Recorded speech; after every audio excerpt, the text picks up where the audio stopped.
Ating pang-awit. Sabayin niyo po kami sa pag-awit. Awitin po natin ang As We Gather.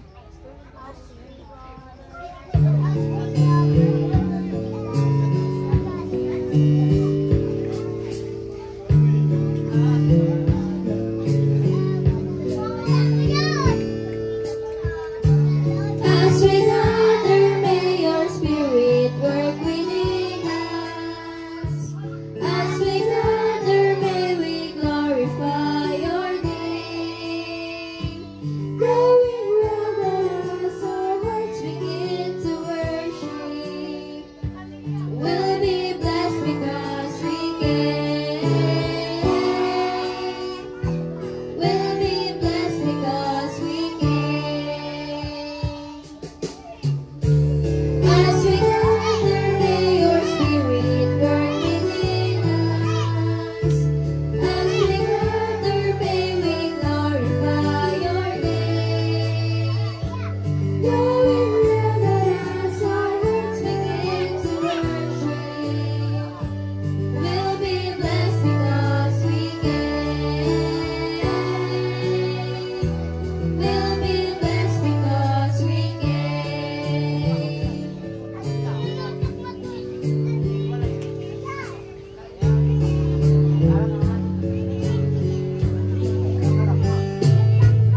Awitin po natin ang Lord, I lift your name on high.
Para po sa ating pagpapatuloy, inaanyayahan ko po na ang lahat ay tumayo at ating pong awitin ang Happiness is the Lord.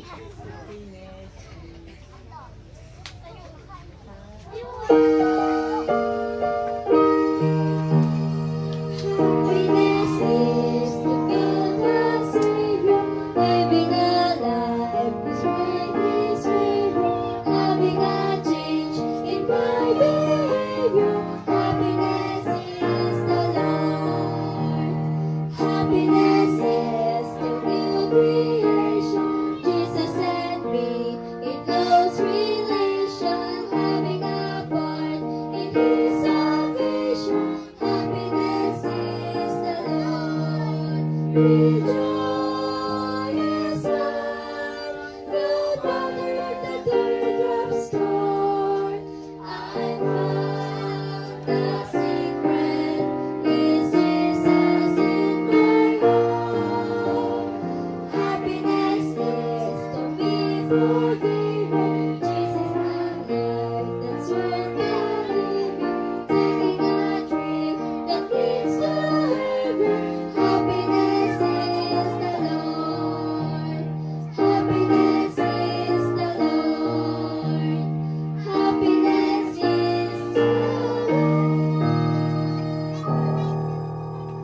kayo ko para sa isang panalangin.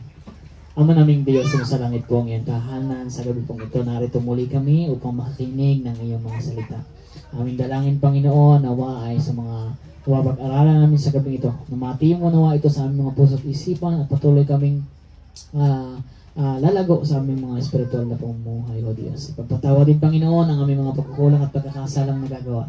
Lahat ng ito ay aming pinasasalamatan, hinihiling sa pangalan po ng aming Panginoong Hesus. Amen.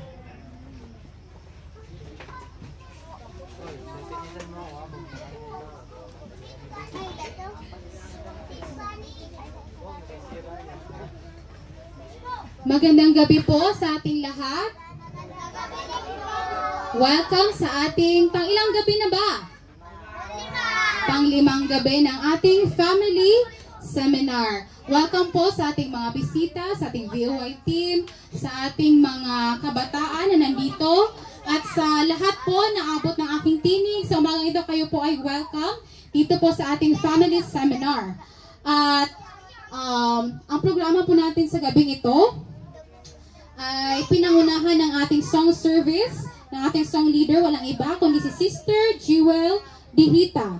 Pagkatapos ito, ang ating opening song, theme song, Happiness is the Lord. Opening prayer by Brother Arvin Dihita. Intermission song by Brother Gerald Cabuyao and Company. Health lecture by Brother Danny Villaruel. And then special music, Dihita Brothers. Gospel message, ang highlight po sa gabing ito by Pastor Dave Villaruel, And appeal song by Sister Bea Fruta. And closing prayer po ng ating speaker. God bless everyone and praise God in the highest. Isunod po natin ang intermission song.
Hanapin mo dyan yung kuko.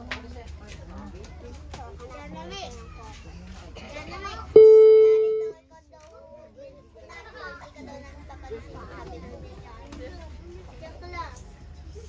Hanapin mo yung sinabi mo sa hanapin mo yung floor.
Magandang gabi po sa ating lahat, mga minamahal na mga kaibigan, mga kabataan, at mga maliliit na bata. Ang aking ibabagi sa inyo, gaya na aking sinabi kagabi, ay may kinalaman doon sa hot and cold water, water therapy. Ano ba ang nagagawa ng hot and cold? Minsan ay sa aking doon sa Mauban, ang aking binti at saka hita ay para bagang naninigas at talagang masakit. Parang hindi dumadaloy ang dugo. So ang ginawa ko, kahit ako mag-isa, wala doon si Brother Arvin, ako lang mag-isa, ay ako'y nag-init ng tubig.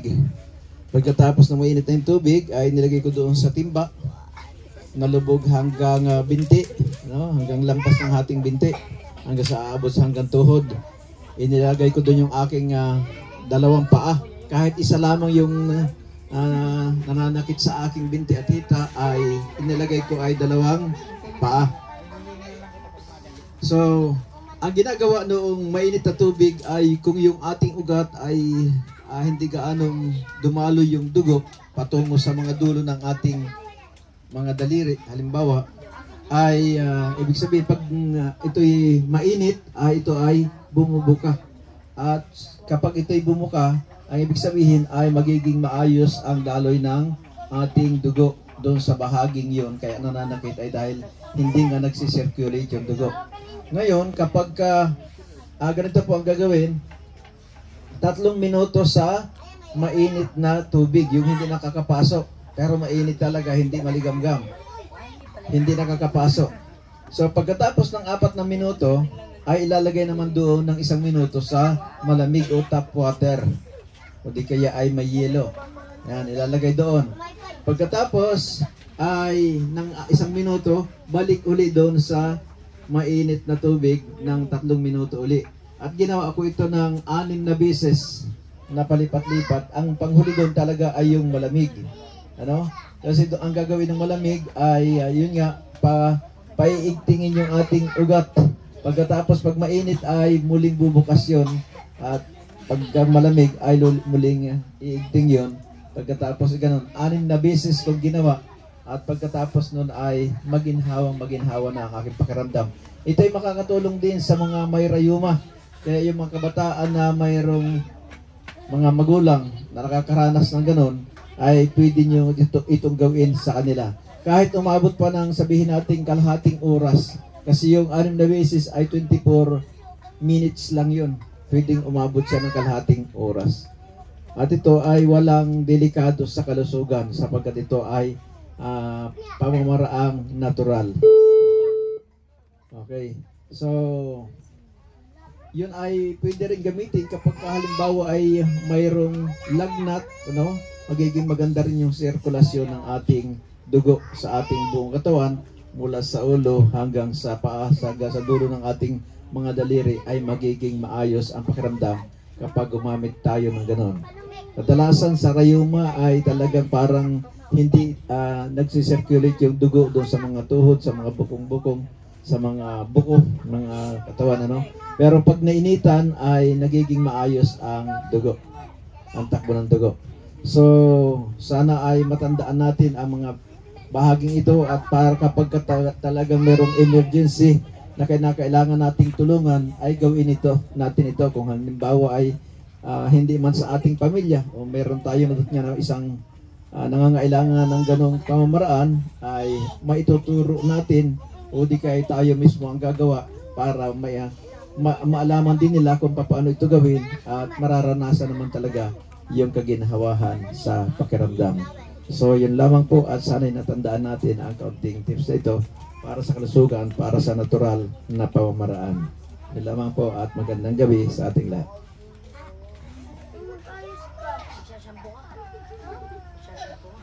Parang ayong tutuan ako. Kayo naman na. Uwi ka na kung tutulog ka. May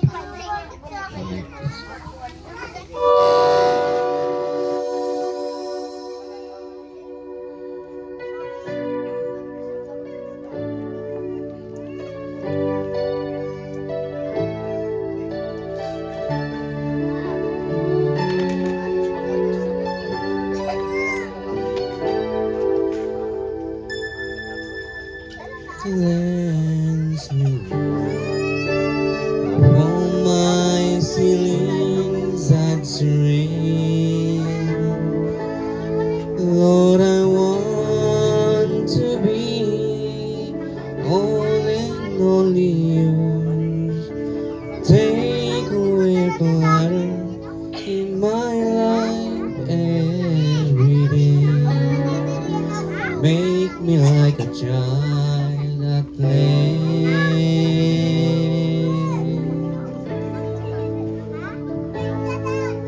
When the time comes, I want him to know me. When the time comes, I wanna be there. When the time comes, I wanna be ready. When Jesus come to take me home.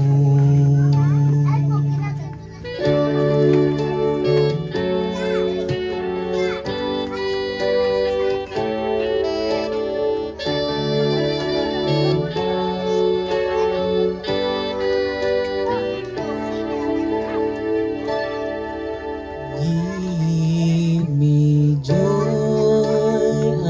love to laugh and cry with you.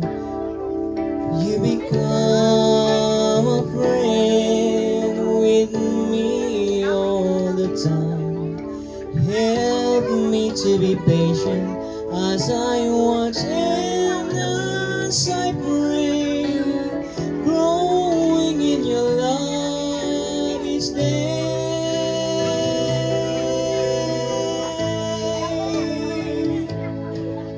When the time comes, I want him to know me.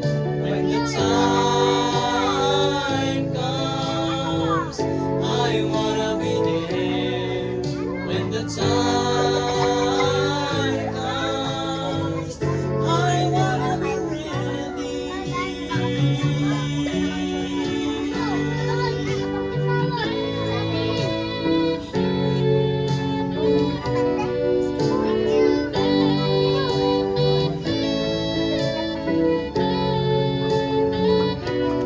When the time comes, I wanna be ready.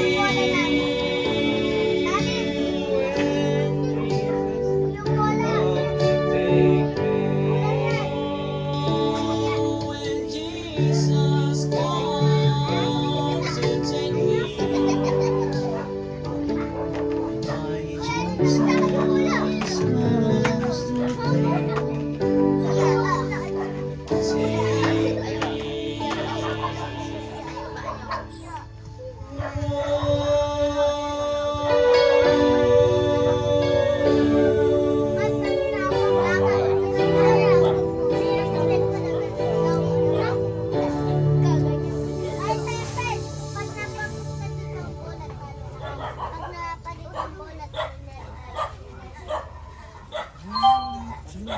Oy, talo na kayo. Mamaya rin.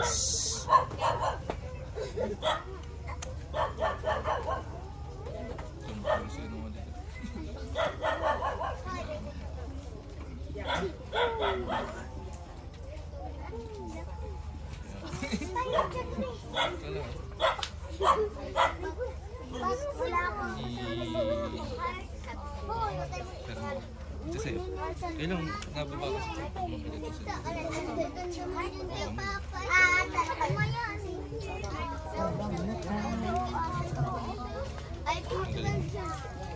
Ayan, so tayo po ay magpapatuloy na sa atin pong ikalimang gabi ng atin pong ginagawang pag-aaral po sa lugar po na ito na may temang pamilyang masaya, Diyos ang pag-asa. Kaya kung gusto natin na maging masaya ang atin pong pamilya, ang atin pong buong sambahayan ay ilapit po natin ito sa ating Panginoong Diyos dahil ang tangi po nating pag-asa upang maging masaya ang ating pong pamilya ay walang iba kundi ang ating Panginoong Diyos lamang. Maaaring may mga pamilya na walang Diyos o hindi naniniwala sa Diyos, maaaring maging masaya rin naman sila. Depende kung paano po nila ito inihahandle. Pero isang bagay ang mawawala sa kanila. Maaaring walang direksyon ang kanilang pamilya dahil wala naman silang pinangahawakang pag-asa. Kaya ngayon pong gabi ay patuloy po nating pag-aralan ang tungkol po sa pamilyang masaya. Ano ba ang plano ng ating Panginoong Diyos pagdating sa pamilya? O kumusta naman kaya ang atin pong mga pamilya? Gaano po ba tayo kasaya? Gaano kaganda ang relasyon natin sa ating asawa at ganyan rin po sa ating pong mga anak at gayon na rin sa ating pong mga kapitbahay. Ngayon pong gabi, ating pong pag-uusapan ang tungkol sa plano ng Diyos para po sa ating pong pamilya. Ano ba ang plano ng ating Panginoon sa ating pong pamilya at doon sa mga magtatayo ng pamilya ay ano ba talaga yung gusto ng Diyos na mangyari sa bawat pamilya? Okay, so pwede na pong i-open.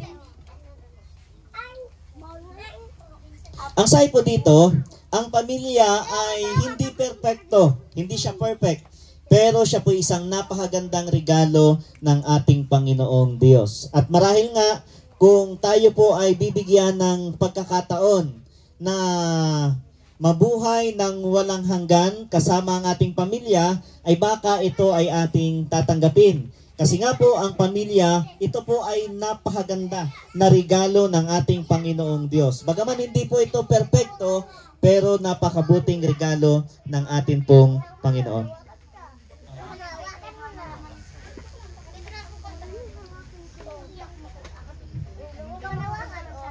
Okay, so hintayin lang natin itong ating projector.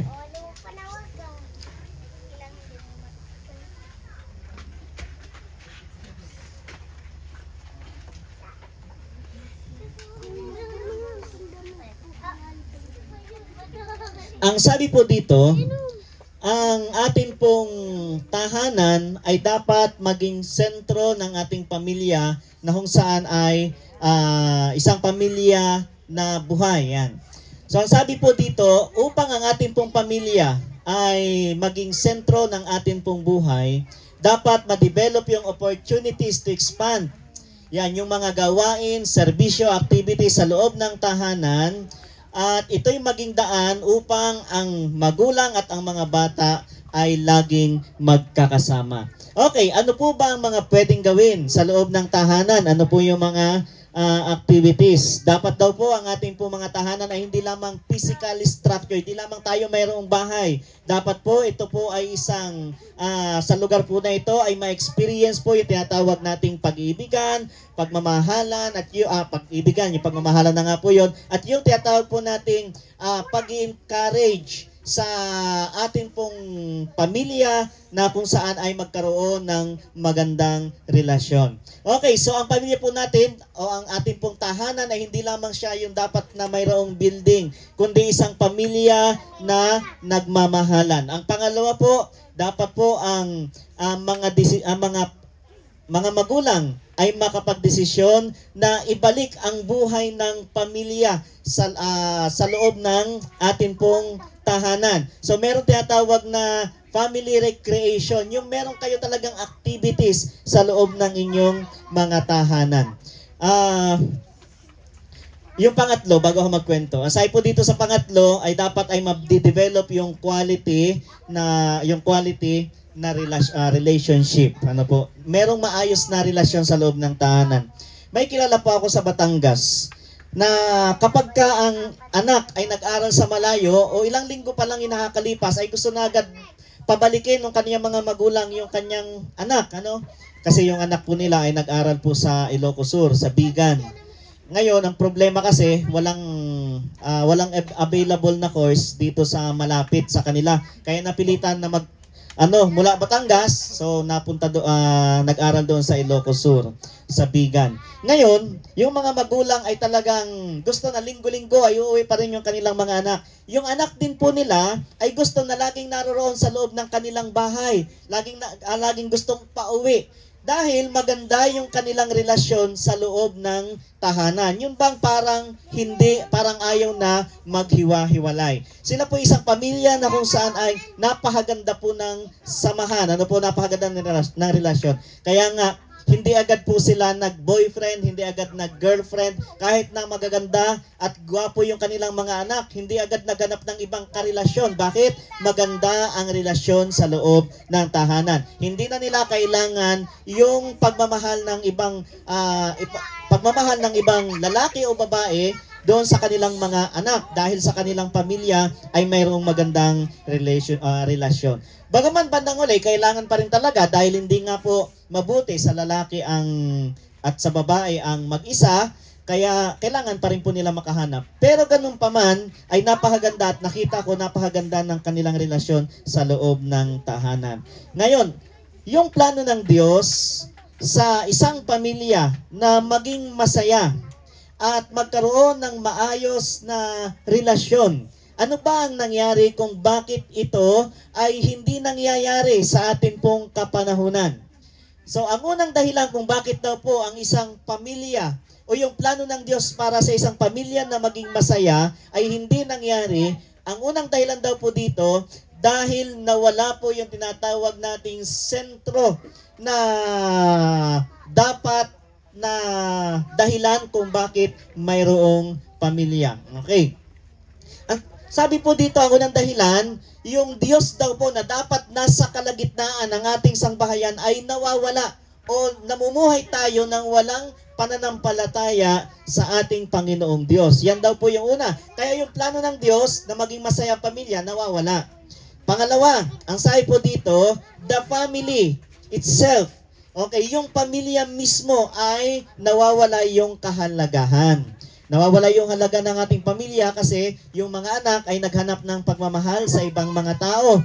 Ang mag-asawa ay laging nag-aaway. So nawawala yung kagandahan ng relasyon sa loob ng pamilya, kaya yung tinatawag po nating kahalagahan ng pamilya at yung diwa ng pamilya ay nawawala at hindi na po nakikita sa loob ng tahanan. Ang pangatlo po, ang pamilya ay inaatake po ng kasamaan. Ayan, yan po ang nagiging dahilan. Ano po? Yan po ang tatlong dahilan kung bakit ang ating pamilya ay hindi po nagiging masaya at hindi nagkakaroon ng kahulugan.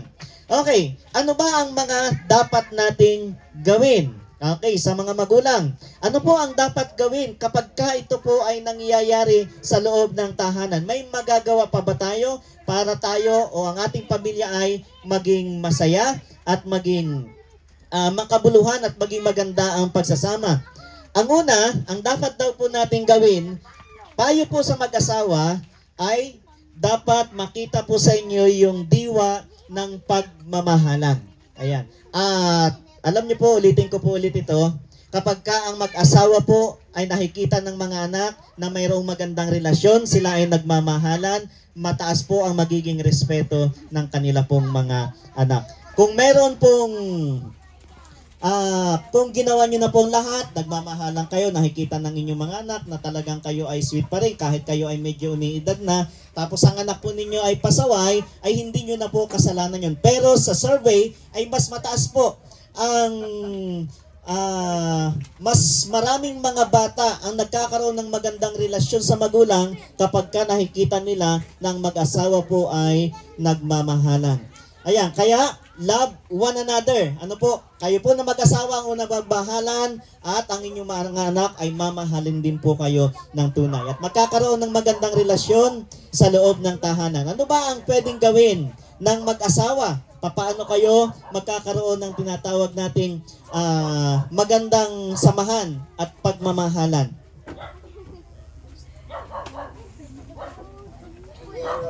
Ang sabi po dito, paghango sa pamilya. Mahalaga ang paggalang at pagmamahal sa asawa. Okay, ang paggalang at pagmamahal sa asawa ay nangangahulugan. Ito po, yung makikita natin ano ba yung sinasabi nating pagmamahalan ng mag-asawa? Ano yung ibig sabihin nito?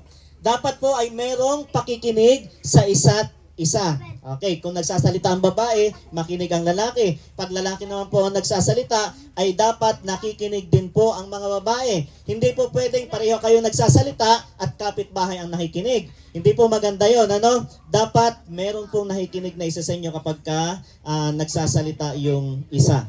So ito po yung, kahit sa amin po mag-asawa, ito po yung naging problema namin. Nung una, nung nag-a-adjust pa kami, pareho kami nagsasalita, kaya kapitbahay ang nakikinig.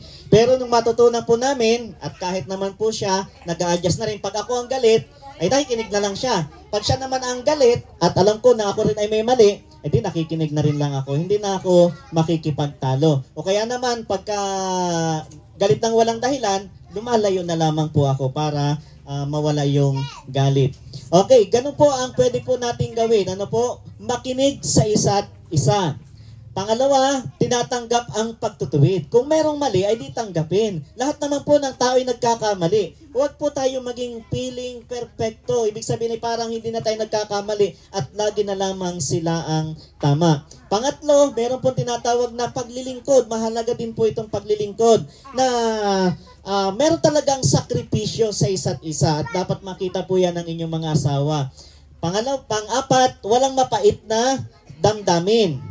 Ayan, hindi kayo nagtatanim ng sama ng loob. Higit sa lahat, patuloy na magmahalan kayo sapagkat ang pagmamahal ay nagtatakip ng maraming kasalanan. Ganito po yan. Pagmahal nyo po kasi ang isa't isa, yung mga nagawa nilang mali, nagawa niyang mali, sa tuwing kayo ay magtatalo, ay ano po, yung po ay hindi na ninyo binabanggit. Hindi na ninyo tinitingnan yung nakaraan. Pagmahal ninyo ang isa't isa. Pero pag wala kayong pagmamahalan, alam niyo po ang mangyayari. Pag kayo po ay parehong nagsasalita, ay kapag kayo po ay parehong pagkakagalit, lagi na lang ninyong sasabihin yung mga mali niya nung nakaraan. Pero alam niyo po, pag kayo nagmamahalan, pag talagang pwede kasing mangyari na maayos nyo pang relasyon ngayon. Kung kayo ay nung mga nakaraan ay hindi maganda relasyon, lagi nag-aaway, pwede pang maayos po yon kapag naintindihan po natin ang mga dapat nating gawin.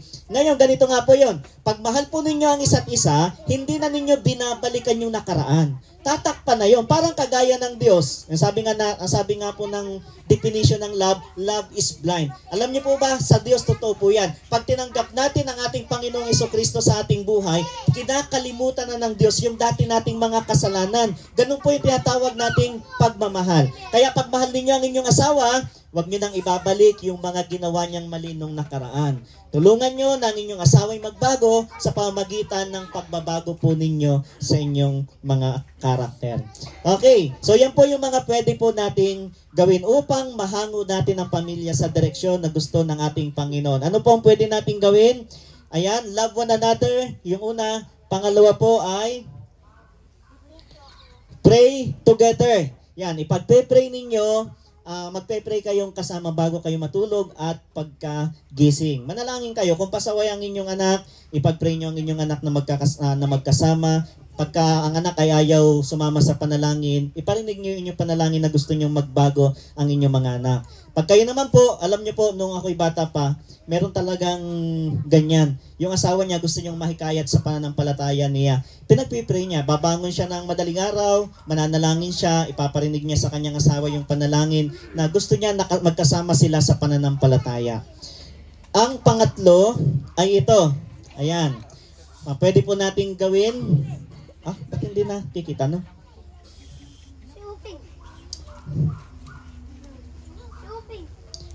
Ayan. Sama-sama dapat na ang pamilya ay kakain. Hindi yung hiwa-hiwalay. Huwag nating i-practice po na palibasa nagsiselfone po pa yung isa, yung inyong anak nag-EML pa, hindi matawag-tawag, ay kakain na kayo. I-practice pa rin po natin sa ating sangbahayan na kayo ay sama-samang kumakain. Alam niyo po ba, kapag ang pinakamagandang paraan para mapagsabihan natin ang ating mga anak ay sa panahon na tayo kumakain. O kaya naman, ito yung panahon na tayo nagkakaroon ng bonding sa ating mga anak. So nasasabi niyo, nagkikwentuhan kayo, nagtatawanan kayo. Yung po ay pwedeng mangyari kapag kayo po ay kumakain. Kaya i-practice po ninyo na sa loob ng tahanan, magkakasama kayo. Kayong magkakapatid, sama-sama kayong kumakain, kasama ang inyong mga magulang. Magandang practice ito. Maliban kung talagang no choice na nasa trabaho yung inyong mga magulang o kaya naman yung inyong mga anak ay nasa paralan. Pero sa panahon, kagaya ng gabi, hapunan. So andyan lahat ang buong pamilya.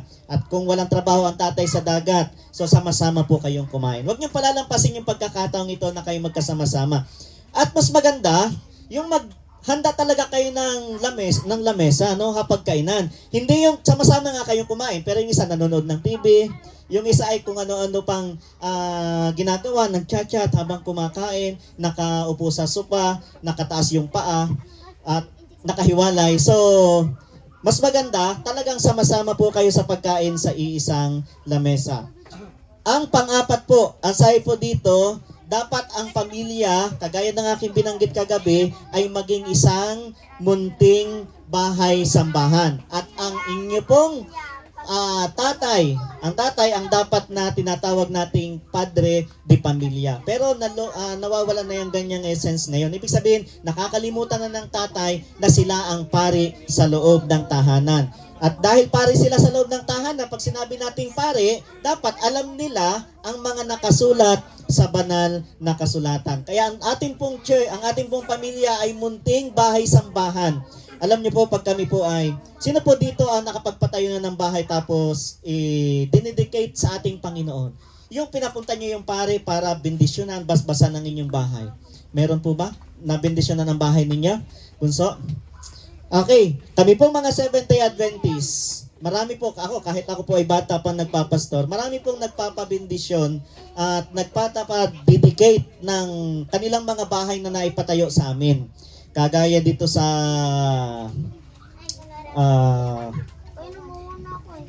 hindi ko matandaan yung huli kung saan kami nagdedicate. Dito po kinano, pero hindi po ako nagdedicate niyan.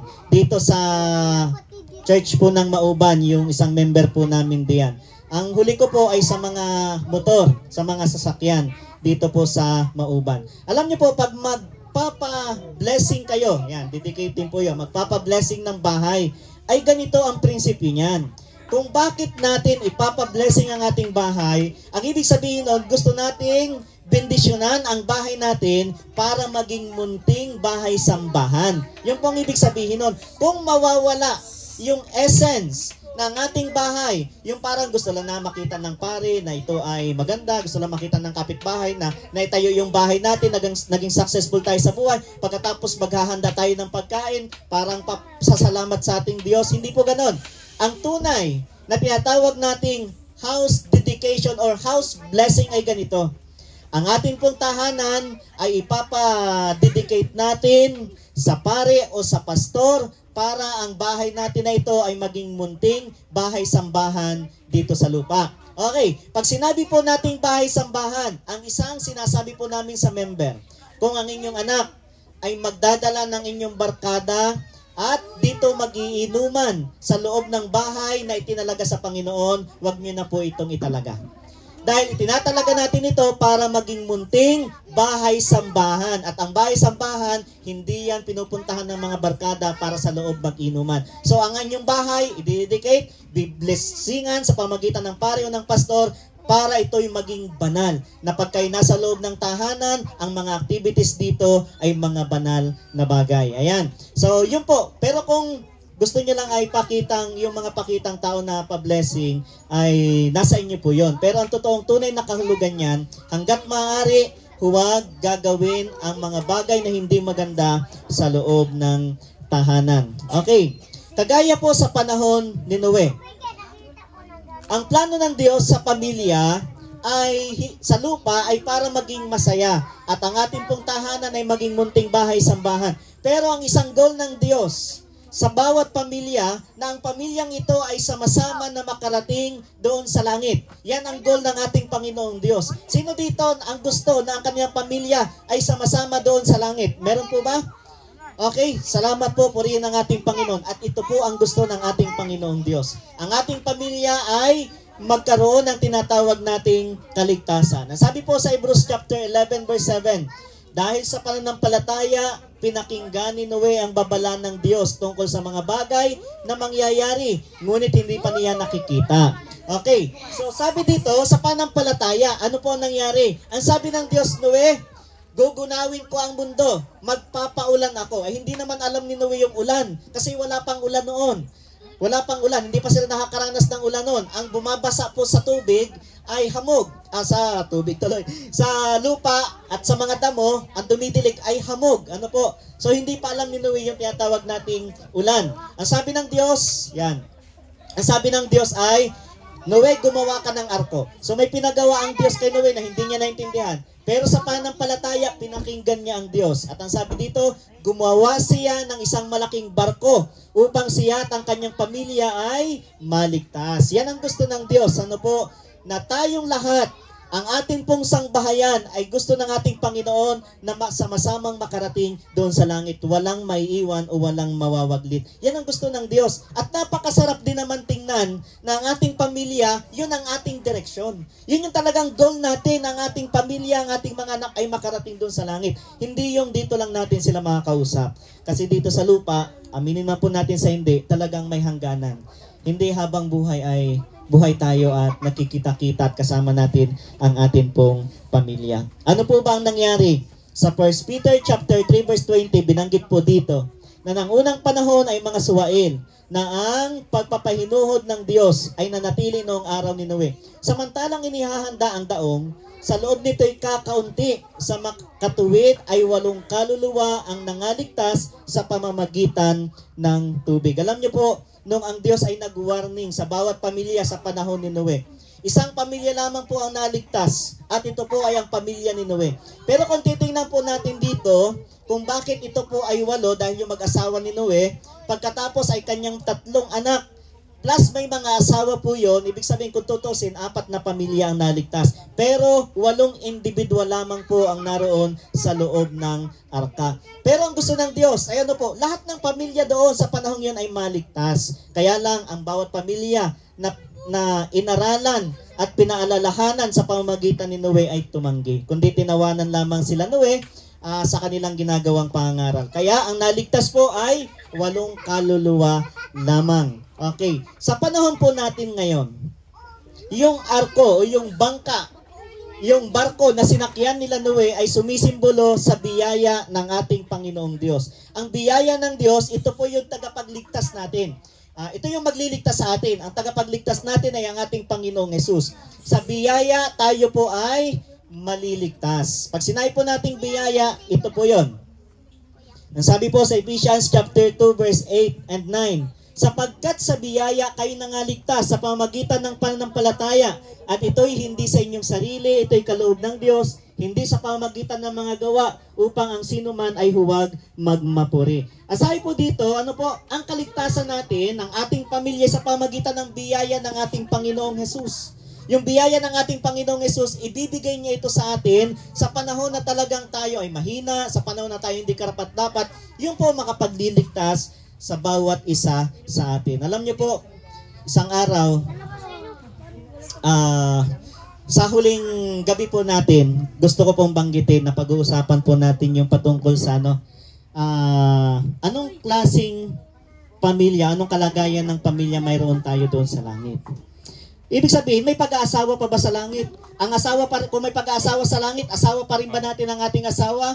Anak pa rin ba natin ang ating mga anak? Anong kalagayan mayroon tayo doon sa langit? Kaya sa huling gabi, ito po ay sa Martes po ng gabi, huwag po tayong mawala para malaman po natin ang tungkol sa langit na kung saan ay baka hindi po natin nabibigyan ng pansin. Anong kalagayan mayroon tayo sa langit? Tayo ba'y kaluluwa? Tayo ba'y espiritu? Tayo ba ay parang palutang-lutang na yung ating pong kaluluwa na parang si Casper ang pupunta doon sa langit? Anong kalagayan, anong katawan, anong pangalan natin doon sa langit? Pag-usapan natin yan sa panghuling gabi. At ito po ay third to the last night, kaya meron pa tayo bukas ng gabi, meron pa tayong isang topic patungkol po sa pamilya.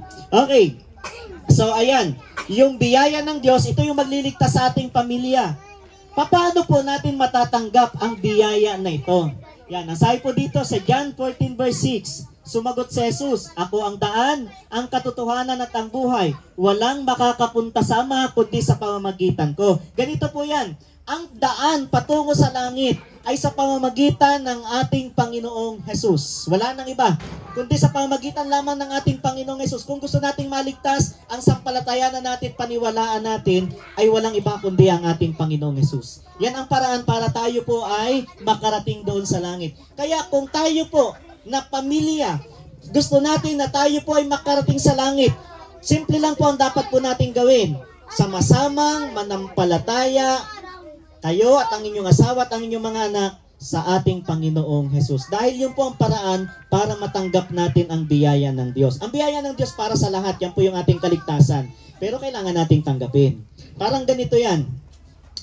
Halimbawa, meron po kaming regalo para sa inyo ngayong gabi. Halimbawa lang po, wala na yung rapo lang po. Halimbawa, yung regalo na yon, nakapangalan talaga ito sa inyo. Para sa inyo talaga ang regalo na ito. So yung iba, tinanggap yung regalo, ano? Pero meron dito na hindi tinanggap yung regalo. Ngayon, sabihin natin, yung regalo na yun ay talagang maganda, mahalaga. Ngayon, hindi mo tinanggap. Para sa iyo yun, mapapakinabangan nyo po. Di ba, hindi nyo naman mapapakinabangan yun. Yung kaligtasan ng Diyos, ganun din. Para sa lahat ng tao yun. Pero pag hindi natin tinanggap sa pamagitan ng pananampalataya, ay hindi mawawalan ng kabuluhan. Ibig sabihin, bagaman para sa atin, mawawalan po ng function. Kaya ganun po kahalaga yung tinatawag nating pagtanggap o pananampalataya natin sa ating Panginoong Jesus. At ang sabi nga po dito, ako ang daan at ang katotohanan at ang buhay. Walang makakarating sa langit kasi walang makakapunta sama, kundi sa pamamagitan ko, sa pamamagitan ng ating Panginoong Jesucristo. Ngayon, paano po natin isasaayos ang ating pamilya? Yun po ang aking pong sabi, tayo po'y magkaroon ng pananampalataya dahil ang gusto ng Diyos, ang bawat pamilya, ang bawat sangbahayan ay gusto niya na makarating doon sa langit. Isaayos pa natin ito sa practical na pamamaraan na pwede pong mangyari habang tayo nabubuhay sa mundong ito. Ano po ang mga dapat po natin gawin? Okay, isaayos ang ating pamilya, gawin po natin ito. Una, paggalang at pagmamahal sa mga anak. Huwag po natin gagawin na palibhasa, tayo po ang magulang, ay tayo na ang authority. Magkakaroon po tayo ng authority sa ating mga anak pag meron tayong paggalang at pagmamahal sa kanila. Ibig sabihin, meron po silang karapatan na dapat po nating irespeto. Ano po yung karapatan? Ang ating po mga anak, nasasaktan din po sila. Kaya kung papaluin natin sila, ipaliwanag natin kung bakit natin papaluin. Hindi yung papaluin natin dahil galit tayo. Mahirap na mamalo pag hindi galit. Pero ipaliwanag natin. Kagaya halimbawa, yung aking pong tatay, okay, yung father ko, ano? Kapag ako'y nagkakamali, ang ginagawa niya, ipinapaliwanag niya sa akin, o pinapaliwanag sa amin, yung aming kasalanan, kung bakit kami papaluin. Ano, hindi yung basta lamang kami papaluin, hindi ganun ang ginawa ng akin pong mga magulang. Pinapaliwanag, o Dave, alam mo naman kung bakit kita papaluin? Opo. Yeah, may kasalanan ka. Opo. So, papaluin na, palo din po kami ng sinturon, ng aking magulang, ng kahoy, ng bayabas. Pero alam namin kung bakit kami pinapalo. Hindi dahil ang aking tatay ay nakainom, dahil kaya nasasaktan ng anak. Hindi ganon. Ano po? May dahilan. Dahil kami po ay merong nagawang pagkakamali. Yan, iparamdam daw po natin ang pagmamahal sa ating mga anak. Talagang ipapakita natin na mahal natin ang ating mga anak, na may tamang disiplina, nakatuon sa bata, hindi sa magulang. Alam niyo po ito kasi, kung bakit ito ang binigay po ng survey na pamaraan upang maisaayos ang pamilya. Minsan kasi ay nabibehind natin yung ating mga anak. Ibig sabihin, napapalo na lamang natin sila na hindi naiintindihan. At kapag ganito ang nangyari, kapag ganito ang ating pong ginawa at ang nangyari, ang nangyayari ay nagkakaroon ng sama ng loob ang ating pong mga anak sa mga magulang. Okay, tumitigas ang kanilang ulo, nahihirapan tayong disiplinahin dahil hindi po nila nararamdaman ang pagmamahal. Okay, ang nakikita nila kasi sa magulang, galit, hindi disiplina. Okay, suporta at paliwanag. Minsan, bigyan din natin ng pagkakataon na magpaliwanag ang atin pong mga anak. Maging mapanuri po tayo. Yan, hindi pakitang tao at kundi pagbabago ng ugali ang atin pong ipapakita sa kanila. Disiplina, hindi galit, pagmamahal, paggalang at pagmamahal sa ating mga anak at sa atin pong kapwa. So ito po ang mga bagay na dapat po natin gawin upang maisaayos ang ating pong pamilya. Binanggit ko na kanina yung tungkol sa mag-asawa, ito naman po ay tungkol po sa ating pong mga anak. So kung gagawin po ang mga bagay na ito, merong paraan upang ang ating pong sangbahayan, ang ating pamilya ay maisaayos. Ulitin ko po, ang plano ng Diyos sa bawat pamilya ay maging masaya. Magkaroon ng tunay at magandang relasyon sa isa't isa. Ayaw ng Diyos sa magulong pamilya. Ibig sabihin, hindi po sinasabing itinatakwil ng Diyos ang magulong pamilya. Hindi yun yung plano ng Diyos. Pero mahal tayo ng Diyos kahit magulo ang ating sangbahayan.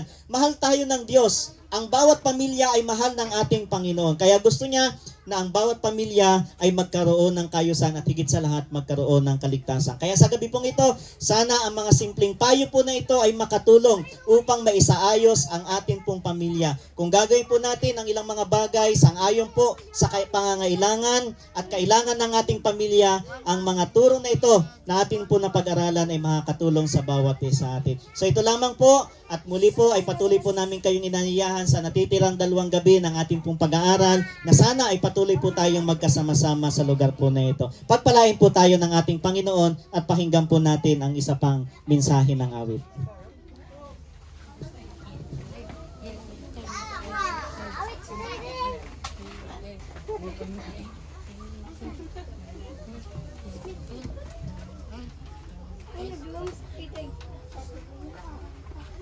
Dami na mga maatin siya pero sa madami mga hindi Magandang gabi po sa lahat. Ang aawitin ko po ay isang Bisayang kanta. Ngunit sa Tagalog po ito ay bumalik or magbalik ka na sa Panginoon. Bisaya ang Bisaya ang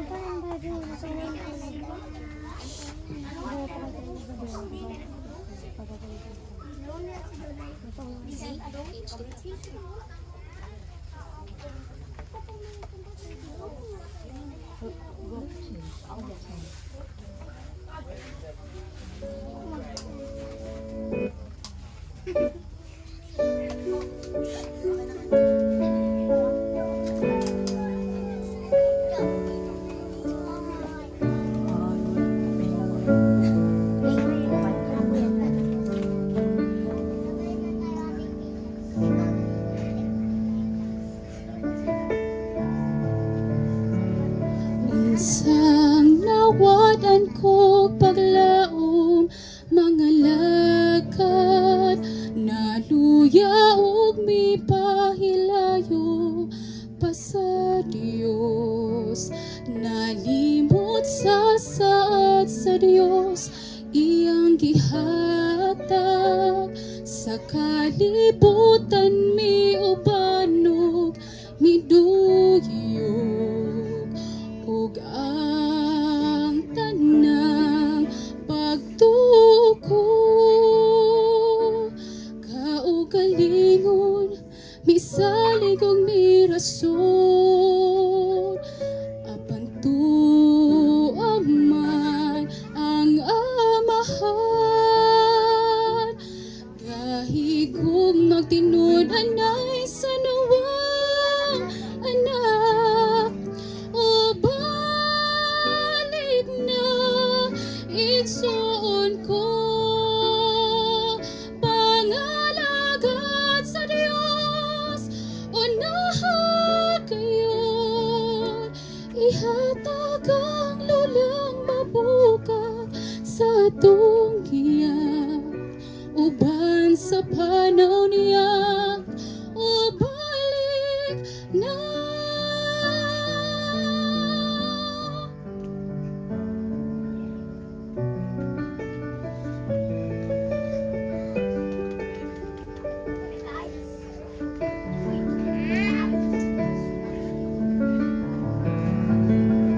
Daghang butang ning kalibutan makababag ibilin o balik tan-aw sa amahan. Kung ang igsuon mo'y babag sa imong pagbalik pasay luaon higugmaa na lang siya, ug ang tanang pagtuo ko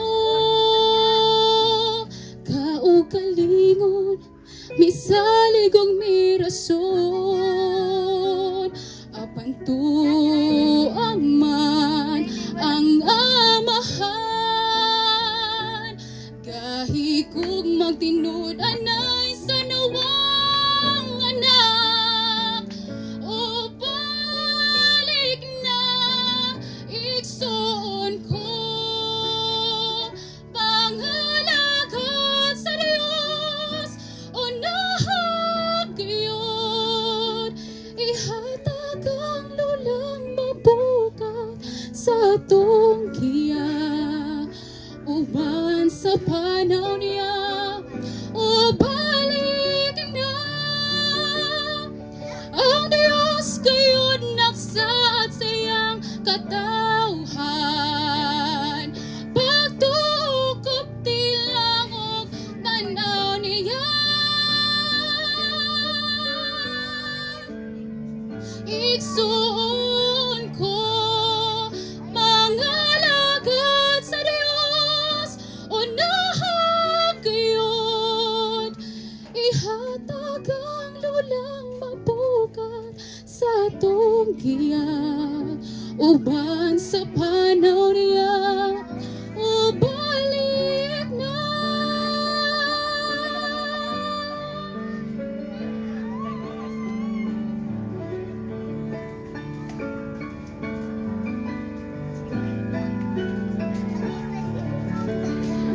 ihatag ang lulang mabukat sa atong giya uban sa panaw niya o balik na uban sa panaw niya igsuon o balik na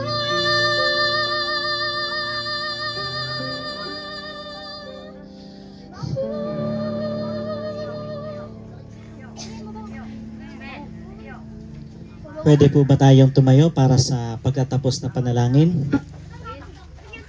Ama naming Diyos na makapangyarihan sa lahat, marami pong salamat dahil meron po kayong plano po sa amin. Plano po ninyo na ang bawat pamilya, bawat sangbahayan ay maging masaya, na magkaroon ng magandang samahan habang nabubuhay dito sa lupa. Tulungan po kayo, Panginoon, na sana po ang bawat pamilya po namin ay maging maayos, magkaroon ng tunay na kaligayahan at makikita ang pagkakaisa at ang pagmamahalan. Sana po kung mayroon mang pamilya na mayroon pong conflict sa asawa at kinari po sa kanilang mga anak, tulungan niyo po sila, Panginoon, na ito po ay maisaayos. Kami po ay umaasa sa kapangyarihan po ninyo at sa kapangyarihan ng Banal na Espiritu na ito lamang ang magiging paraan upang maisaayos at magkaroon ng tunay na kaligayahan ang bawat pamilya. Ang lahat po ng ito ay amin pong inilalapit at iadalangin po sa inyo. Alang-alang ng lahat sa pangalan ng aming Panginoong Hesus. Amen.